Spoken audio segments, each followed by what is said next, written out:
Hello beautiful people, I'm Brijan and welcome to my channel.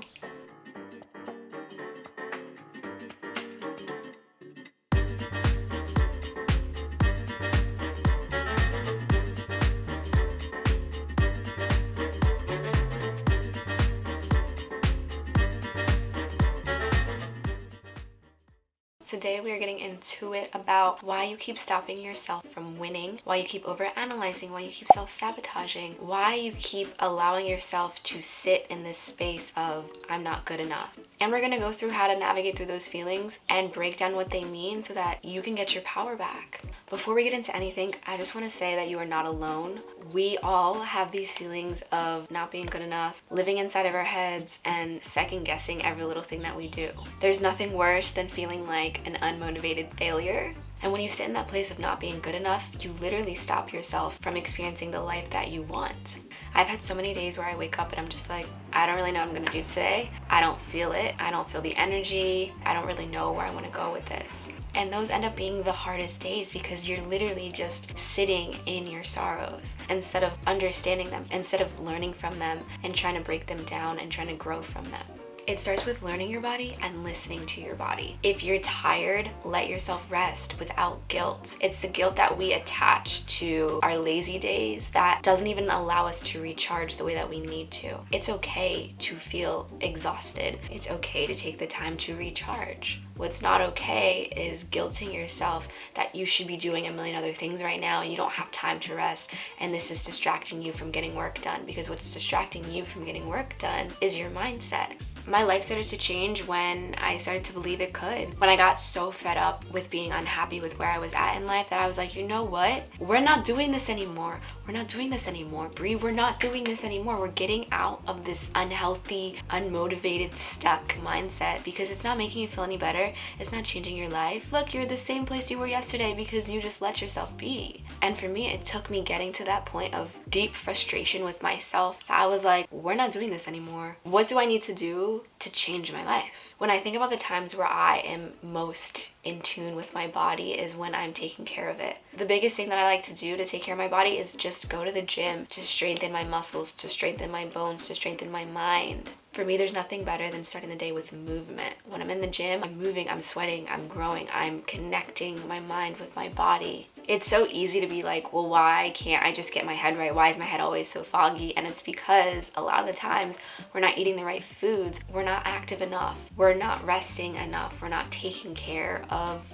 the vessel that we need to do all the things that we want to get done. Self-care could be taking a hot shower in the morning and listening to your favorite podcast. It could be going on a walk for 10 minutes. It could be making your favorite breakfast, whatever makes you feel good about yourself and whatever makes you feel motivated for the day. Whatever makes you feel like, all right, it's go time.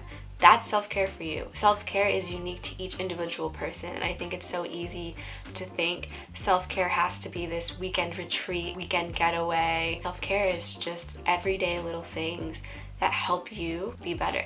My favorite things to do to get my head right for the morning is phone is on do not disturb. Do not talk to me. Do not talk to me before I've eaten, okay? So I know that I need to eat before I am social in the morning.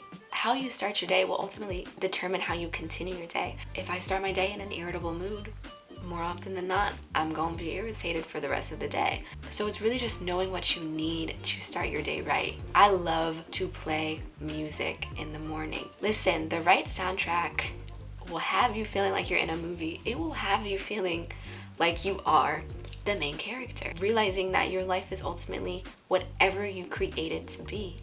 It was the times where I was like, I'm gonna do this thing and it's probably not gonna work, but I'm gonna do it anyway and we're just gonna see what happens. And guess what? It didn't work because I didn't believe it was going to. Why would it work? Why would it work when I already doubted it working? So when we say things, we have to be very mindful of the way we say them. For so long, I was so frustrated with why my life wasn't changing, why I felt unmotivated, and it was because I didn't believe that I could. We cannot change our lives unless we genuinely want to.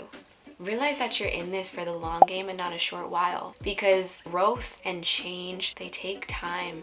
All these videos that you see that say, oh, change your mindset in a day, change your life. It takes time to shift your mind. It takes time to train your mind, but it's not impossible. When I started focusing on the small wins and congratulating myself and celebrating those little milestones, it made everything so much easier because I stopped focusing on the final product. I stopped focusing on the end goal. I think we put so much emphasis on getting there and the life that we're gonna have and the emotions we're gonna feel once we're where we wanna be, right? That we forget to enjoy the process that even got us there, that we forget to honor everything that we went through to get there. I'm gonna relate it to plants because clearly I love plants. What I started doing is actually looking at my plants every day and finding that new growth, that little new leaf, and watching it grow every single day. Watching a little stem form and then the leaf forming until it is actually a new leaf. I think that is the coolest thing. And oddly enough, that woke me up to realizing that I wasn't honoring my own growth. I wasn't aware that I wasn't honoring the little milestones that I was achieving because I was so focused on the end goal. I was literally living inside my head and self-sabotaging myself. One of the biggest things that made a difference in how I felt about myself every day and how much productivity I saw every day was acting in a state of gratitude. And I don't mean being thankful for every tiny little thing. It's the things that you're able to think of. If you're just able to be thankful for just having hot running water to take a shower every day, that's a great start. We have to be so careful about the words that we speak about ourselves and the world around us because what we speak is ultimately what we believe, and what we believe is ultimately our reality. When we let ourselves feel what we are feeling and we choose to analyze those feelings, we choose to understand those feelings, and we choose to learn from those feelings, that's when the growth happens, and that's when the mindset shift begins to start. My most clarifying moments came when I was the most upset about something because I let myself sit in it and I was like, Bree, you're gonna sit here and you're gonna feel what you need to feel, and we're gonna figure this out. We're gonna figure this out because ignoring these feelings is not making them go away. Because once you start to understand why you feel a certain way, when that feeling arises again, because more often than not it will, that feeling doesn't trigger you as much anymore. That feeling doesn't have as much control over you. It's about taking back your power. There is nothing more powerful than being aware of why you feel the way you do and how to work through that. I think it's so easy to forget that you have complete control over who and what has access to you. That includes removing triggers, setting boundaries. If you are scrolling on Instagram, right, and you see some post that triggers you, you have the choice, you have the power to remove that from your reality. For me, some days, a lot of the times, the explore page is my trigger because I'll be like, yeah, I'm growing, I'm doing all these things, life is great. And then I go on the explore page and then I see all these other people being more successful than me. And then all of a sudden I'm in a bad mood. And the other day I sat with myself and I was like, Bree, why do you keep doing this? You know that this is a trigger for you. Why don't you just stop going on the explore page?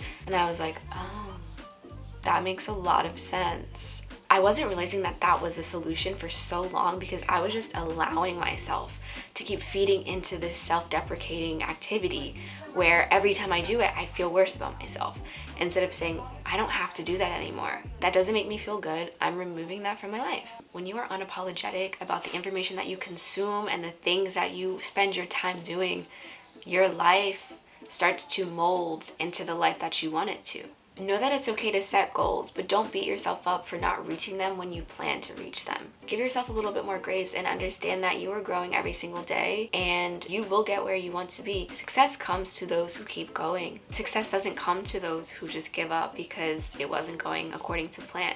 Success comes to people who reevaluate, who are self-aware, and who want to change and who make the changes to get to where they want to be. Start journaling. Start keeping a log of the things that you've accomplished or the things that you want to do. So months down the line, years down the line, when you refer back to those notes, you can feel gratitude. You can feel the growth because you can see it. It's so easy to forget all of the things that we've done when we don't write them down, when we don't have any tangible proof of our growth. It's so easy to overlook it because we're not where we want to be right now. But if you really think about it, you're not the same you were a month ago or 2 months ago or 3 months ago. So writing these things down can help you pull yourself out of this state of overthinking. And to me, there's nothing more tangible than having notes to see my growth, to compare and contrast where I was to where I am. I hope this video gave you some peace of mind, some clarity, and maybe a couple tools to help you navigate through being in your head. And I hope you realize that you have the power to change your life. It's all about your mindset. It's all about, do you believe that you can do it? Do you believe that it's attainable? That power is waiting for you to choose it, and I hope you choose it because you deserve to change your life the way you want it to be. Thank you so much for watching, and I will see you in the next video. Baby, what we're not gonna do today is overanalyze, self-sabotage.